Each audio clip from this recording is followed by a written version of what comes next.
Hello दोस्तों, नमस्कार, जय हिंद। तो हम आज पॉलिटी के कुछ क्वेश्चन करने जा रहे हैं जो परीक्षा की दृष्टि से बहुत ही महत्वपूर्ण हैं। तो शुरू करते हैं।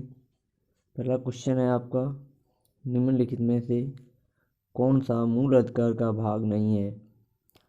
तो फर्स्ट ऑप्शन है आपका सूचना का अधिकार, अल्पसंख्यकों द्वारा शैक्षिक संस्थान स्थापित करने का अधिकार, तीसरा है उपाधियों से विभूषित होने का अधिकार, चौथा है अस्पृश्यता के विरुद्ध अधिकार। तो हम जानते हैं इसमें से कौन सा राइट ऑप्शन है। तो जो आपका सूचना का अधिकार है यही आपका राइट ऑप्शन है, क्योंकि सूचना का अधिकार एक मौलिक अधिकार नहीं है बल्कि विविध अधिकार है, एक विविध अधिकार है। ठीक है, ये आपका एक मौलिक अधिकार नहीं है बल्कि एक विविध अधिकार है, जिसे 12 अक्टूबर 2005 में लागू किया गया था, जिसे 12 अक्टूबर 2005 में लागू किया गया था। ठीक है, तो हम जान लेते हैं और ऑप्शंस के बारे में, ये क्या हैं। तो आपका जो डी ऑप्शन है अस्पृश्यता के विरुद्ध अधिकार, ये आपका अनुच्छेद 17 में आता है। और जो थर्ड ऑप्शन है उपाधियों के विभूषित होने का अधिकार, ये आपका 18 अनुच्छेद में आता है। और जो बी ऑप्शन है अल्पसंख्यकों द्वारा शैक्षिक संस्थान स्थापित करने का अधिकार, ये आपका आर्टिकल 30 में आता है। ठीक है,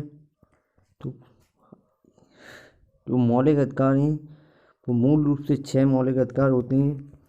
उनके बारे में थोड़ा जान लेते हैं कौन कौन से होते हैं। पहला होता है आपका समानता का अधिकार, जो आपका अनुच्छेद 14 से 18 के बीच आता है। ठीक है, 14 से 18 के बीच आते हैं आपकी समानता का अधिकार।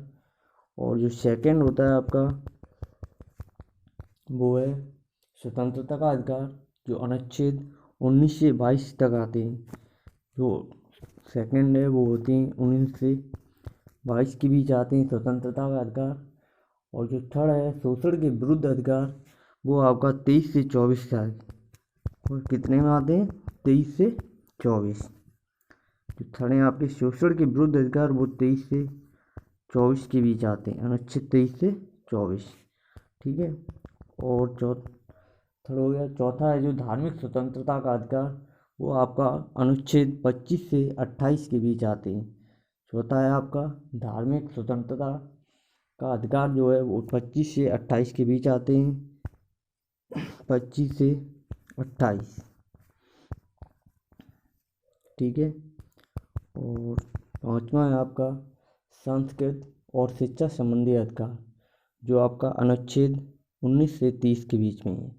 ठीक है, संस्कृत और शिक्षा संबंधी अधिकार, ये आपका अनुच्छेद 29 से 30 के बीच है। ठीक है, 29 से 30।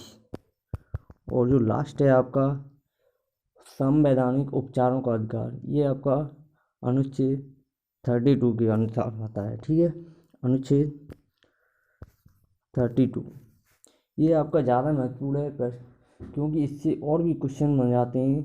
क्योंकि इससे और भी क्वेश्चन बनते हैं, जैसे इसमें कभी कभी पूछा जाता है कि कौन से मौलिक अधिकार को संविधान की हृदय एवं आत्मा कहा जाता है।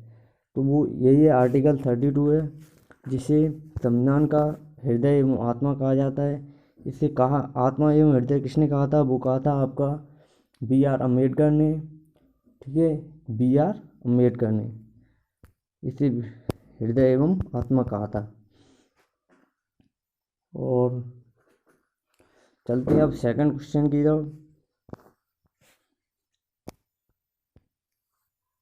तो सेकंड क्वेश्चन है आपका, भारत के संविधान सभा का अधिवेशन कब शुरू हुआ था? तो इसका जो राइट ऑप्शन है वो है 9 दिसंबर 1940। ठीक है, संविधान की जो सभा का अधिवेशन शुरू हुआ था वो हुआ था 9 दिसंबर 1940 को। इसके आज अस्थायी जो सदस्य चुने गए थे वो चुने गए थे सच्चिदानंद सिन्हा। लेकिन 11 दिसंबर 1940 1946 को जो इसके स्थायी सदस्य चुने गए थे, दिसंबर, ठीक है, जो इसके स्थायी सदस्य चुने गए थे वो चुने गए थे डॉक्टर राजेंद्र प्रसाद, ठीक है। 2 दिन बाद, ठीक 2 दिन बाद जो स्थायी सदस्य चुने गए थे वो डॉक्टर राजेंद्र प्रसाद थे। तो चलते हैं अब नेक्स्ट क्वेश्चन की तरफ। नेक्स्ट क्वेश्चन है आपका, निम्नलिखित में से किसने राज्य के नीति के निर्देशक तत्वों को भारत की संविधान की अनूठी विशेषता कहा है? तो वो कहा है आपका बी आर अम्बेडकर जी ने। तो बी आर अम्बेडकर ने कहा है, उन्होंने कहा था राज्य जो नीति निर्देशक तत्व हैं उनको भारत के संविधान की अनूठी विशेषता कहा था, ठीक है। तो राज्य की जो नीति निर्देशक तत्व हैं वो आपके आते हैं आर्टिकल 36 से 51 के बीच, आर्टिकल 36 से 51 के बीच, ठीक है। इससे एक क्वेश्चन और बनता है कि वो है कि राज्य के नीति निर्देशक तत्वों को संविधान के हृदय एवं आत्मा किसने कहा था? तो वो आपका कहा था ग्रैनविल ऑरस्टन ने। किसने कहा था? ग्रैनविल ऑरस्टन ने, ठीक है, ग्रैनविल ऑरस्टन ने हृदय की, भारत के संविधान के हृदय एवं आत्मा कहा था, ठीक है, राज्य के नीति निर्देशक तत्वों को, ठीक है।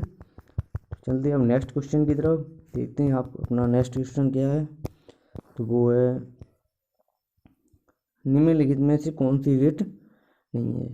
तो ऑप्शन है आपका, पहला परमादेश, दूसरा है बंदी प्रत्यक्षीकरण, तीसरा है उत्प्रेषण, और डी है आपका पृथ्वीकरणीयता।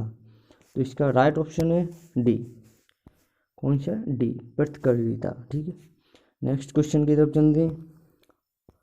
भारत में पुरुषों और स्त्रियों में संपूर्ण क्षमता का उपमंडन निम्नलिखित में से किस में किया गया है, ठीक है। तो ये आपके अनुच्छेद, पहला ऑप्शन है भारत के संविधान के अनुच्छेद 14 और 15, और सेकंड है अनुच्छेद 24 भारतीय स्वतंत्र अधिनियम, या भारत के संविधान का अनुच्छेद 20। तो इसका जो राइट ऑप्शन है वो है आपका भारत के संविधान के अनुच्छेद 14 और 15, ठीक है, 14 और 15। तो इसके बारे में थोड़ा जान लेते हैं कि भारत के जो अधिनियम अनुच्छेद 20 है वो आपका आता है